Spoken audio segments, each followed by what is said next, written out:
Hello everyone, welcome back to one another video of this channel.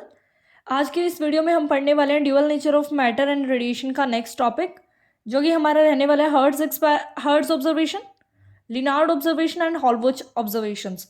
ये तीनों ही topic आप लोगों के सिलेबस में अलग से मेंशन है, तो इन तीनों के तीनों टॉपिक को आपको पढ़ना है। तो आइए हम शुरू करते हैं आज के वीडियो को हर्ट्ज ऑब्जर्वेशन से। हर्ट्ज ऑब्जर्वेशन, एक्चुअली जो हर्ट्ज थे, हेनरिच हर्ट्ज उनका पूरा नाम था। हर्ट्ज ऑब्जर्वेशन, हेनरिच हर्ट्ज 1887 में he was performing an experiment. वो एक एक्सपेरिमेंट परफॉर्म कर रहे थे जिसमें कि वो इलेक्ट्रोमैग्नेटिक वेव की प्रोडक्शन पर काम करना चाहते थे। तो वो इलेक्ट्रोमैग्नेटिक वेव्स को प्रोड्यूस करना चाहते थे, बट उनसे बाय मिस्टेक कह लीजिए जो फोटोइलेक्ट्रिक इफेक्ट है वो चीज़ डिस्कवर उनसे हो गई। तो देखिए कैसे क्या था, क्या उनका एक्सपेरिमेंट था, आपके ईएम वेव को पढ़ने में भी काम आएगा। तो सबसे पहले उन्होंने एक ट्रांसफॉर्मर लिया, स्टेप अप ट्रांसफॉर्मर लिया था। ये उन्होंने एसी का सोर्स लगा दिया।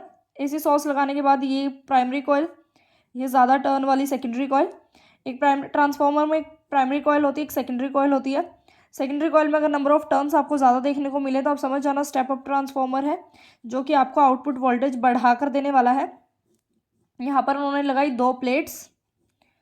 ये दो प्लेट लगाने के बाद इन दोनों की दोनों प्लेट से यहाँ पर जोड़ दिए गए दो छोटे छोटे स्फीयर। तो क्या हुआ, प्राइम यहाँ से एसी सोर्स लगाया, वो प्राइमरी कॉइल के पास आया। जो सेकेंडरी कॉइल थी, सेकेंडरी कॉइल ने उस वोल्टेज को स्टेप अप किया, मतलब उस वोल्टेज को बढ़ाया। और सपोज यहाँ पर एक टाइम के लिए पॉजिटिव हाफ साइकिल या नेगेटिव हाफ साइकिल के दौरान जब भी यहाँ पर पॉजिटिव यहाँ पर नेगेटिव है, तो हमारी एक प्लेट जो है वो पॉजिटिवली चार्ज हो जाएगी, दूसरी प्लेट हमारी नेगेटिवली चार्ज हो जाएगी। ये चार्ज यहाँ पर दोनों प्लेट्स पर आ जाएगा। तो आपने शुरू का जो हमारा चैप्टर है इलेक्ट्रोस्टैट्स, उसमें पढ़ा था आपने कि charge density is charge by area. क्योंकि ये जो स्फीयर है ना, ये छोटी छोटी जो बॉल्स है, मेटेलिक बॉल्स, इनका एरिया कम है, बहुत छोटे साइज़ के हैं, therefore their area is very less. तो अगर इनका एरिया कम होगा तो यहाँ पर चार्ज डेंसिटी बहुत ज़्यादा होगी और यहाँ पर बहुत ज़्यादा चार्ज एक्यूमुलेट हो जाएगा। और ये जो बहुत ज़्यादा चार्ज एक्यूमुलेट हुआ है, तो इस बहुत ज़्यादा चार्ज ने यहाँ पर बहुत स्ट्रॉन्ग पोटेंशियल का डिफरेंस क्रिएट किया। और वैसे तो आपकी जो एयर होती है ना, वो इंसुलेटर होती है। एयर कभी भी अपने अंदर से करंट को पास नहीं होने देती। अगर एयर अपने अंदर से करंट को पास होने देती ना, तो आपको वायरिंग करने की रिक्वायरमेंट ही नहीं होती, करंट आपको हवा में से चलता दिखाई देता।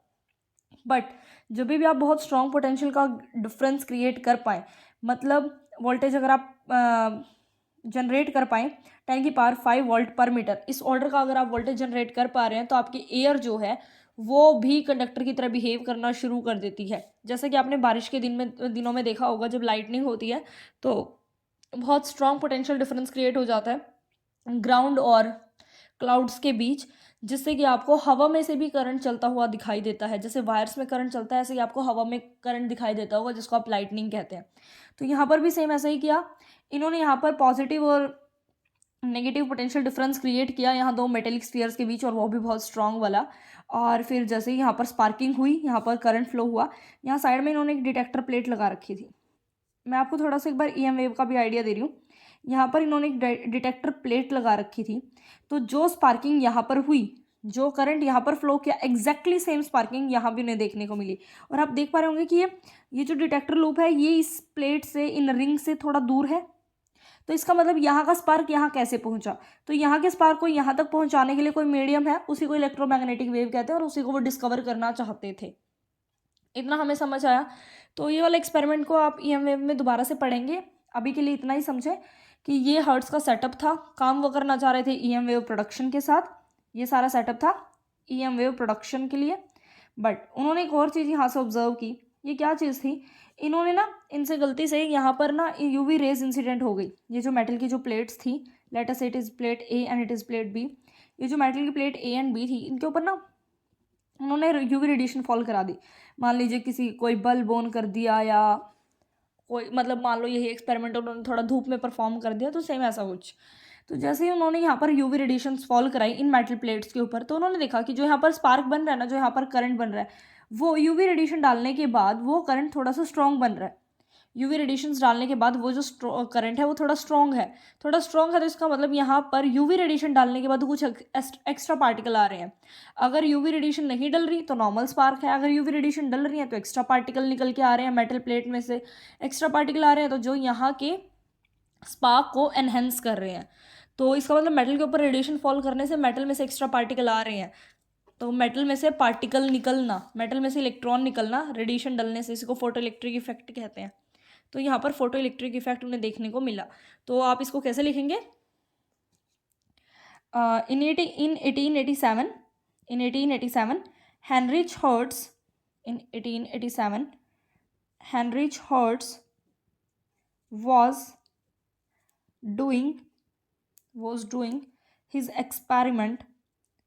was doing his experiment of production of EM wave।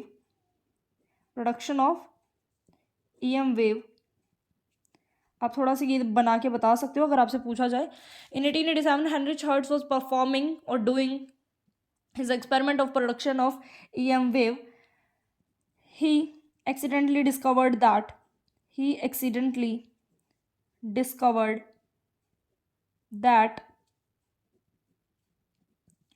spark between metal plates कह लो, या डिटेक्टर लूप, यहाँ पर भी तो स्पार्क वही जाना था ना, या आप कह सकते हैं कि detector loop.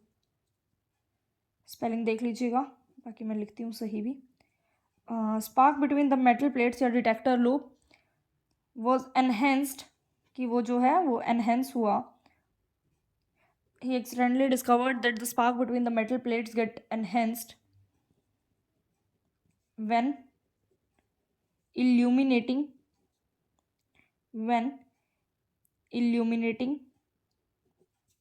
by UV radiation। जैसे ही प्लेट्स के ऊपर क्या डल रही थी? UV रेडिएशंस जो हैं वो डल रही थी। This shows the presence of some extra particle। This shows the emission of this showed लिखना चाहिए। This showed the emission of some extra particles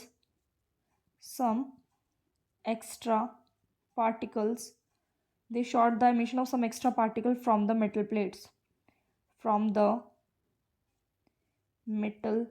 plates इसने शो किया कि मेटल में से कुछ एक्स्ट्रा इलेक्ट्रॉन्स जो है वो निकल रहे हैं। यही था फोटो इलेक्ट्रिक इफेक्ट जो कि इन्होंने डिस्कवर कर लिया था। आई होप आपको ये जो ऑब्जर्वेशन थी हर्ट्ज की, ये बहुत अच्छे से क्लियर हो गई होगी। चलिए अब जल्दी से हम बढ़ जाते हैं हॉल वॉच की ऑब्जर्वेशन पर।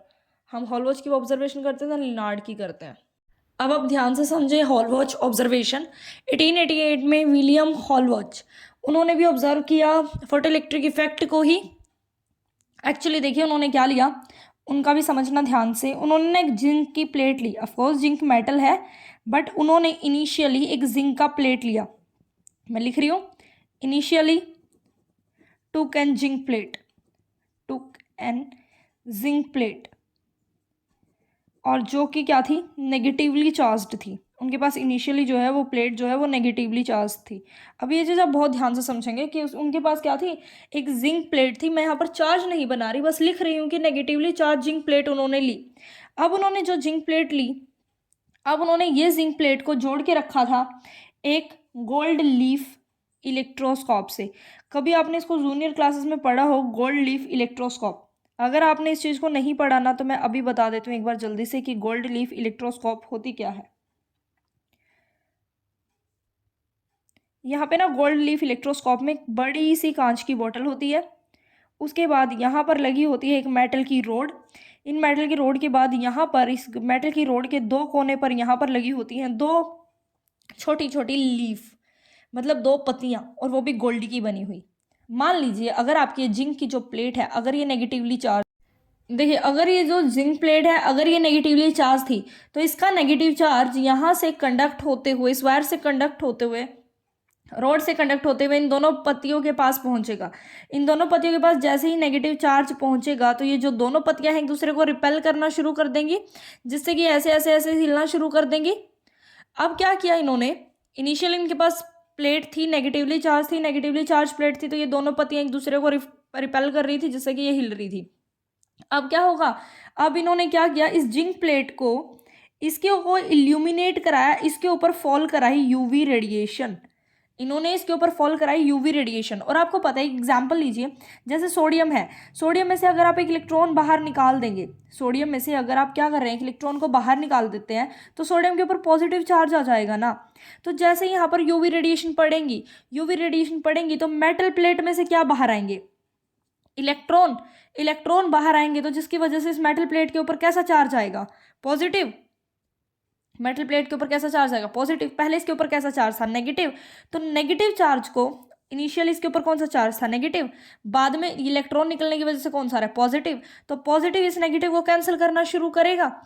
अगर नेगेटिव को कैंसिल करना शुरू करेगा, तो इसका मतलब यहाँ पर जो ये नेगेटिव जा रहा है, ये भी कम होगा, ये कम होगा। तो ये जो पत्तियां हैं जो एक दूसरे को रिपेल कर रही थी, ये दोनों एक दूसरे को रिपेल करना बंद कर देंगे, मतलब यहाँ पर डिफ्लेक्शन जो है वो कम देखने को मिलेगी। Initially to can zinc plate which was negatively charged, when the plate was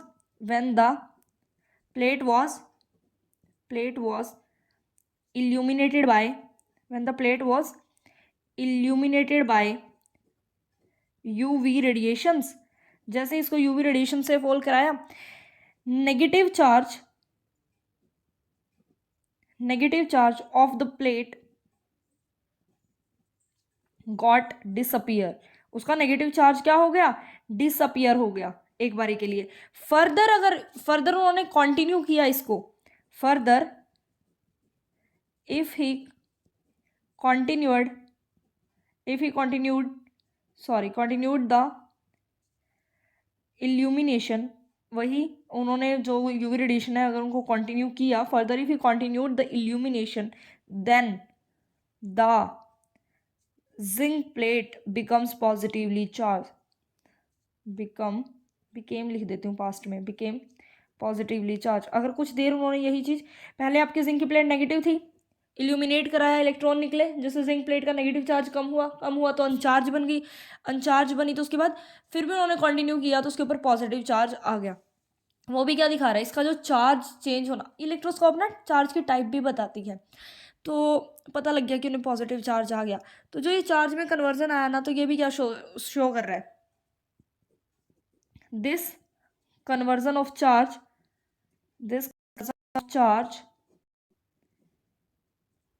shows the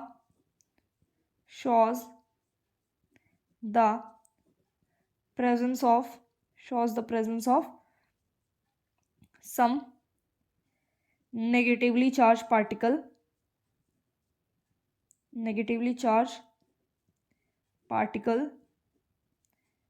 this shows the presence of some negatively charged particle emitted from zinc plate when illuminated by UV radiation,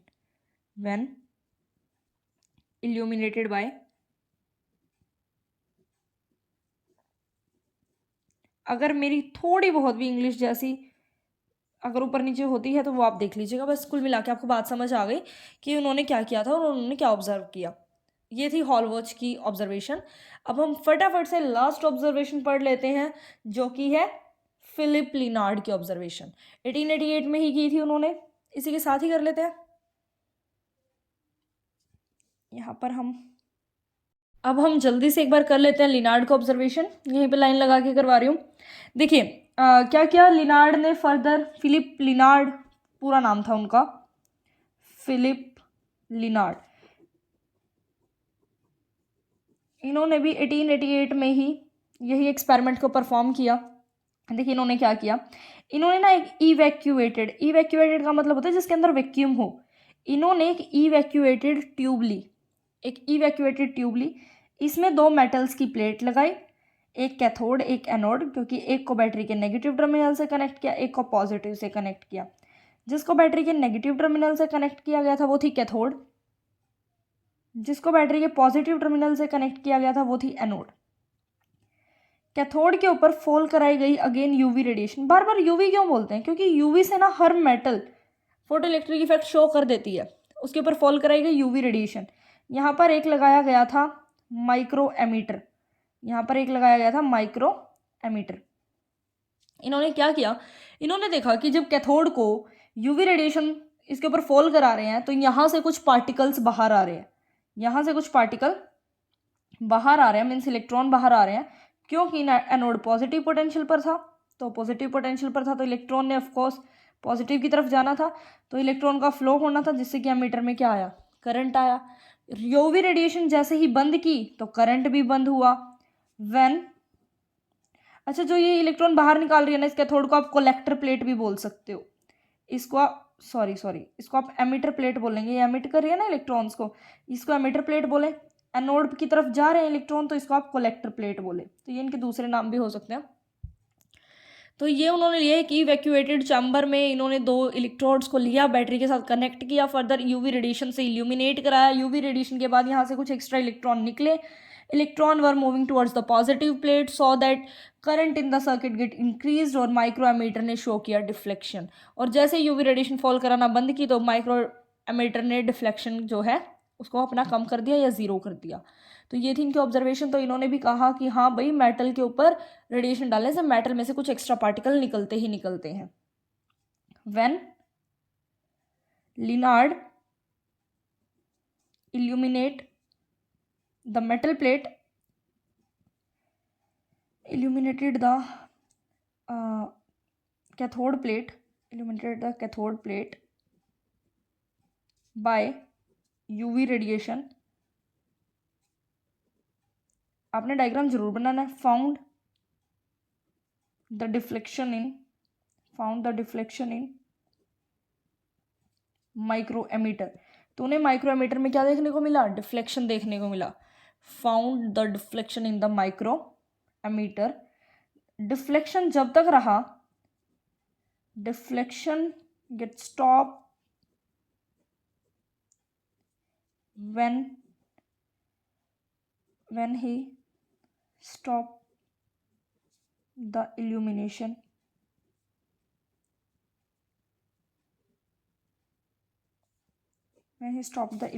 of UV radiation।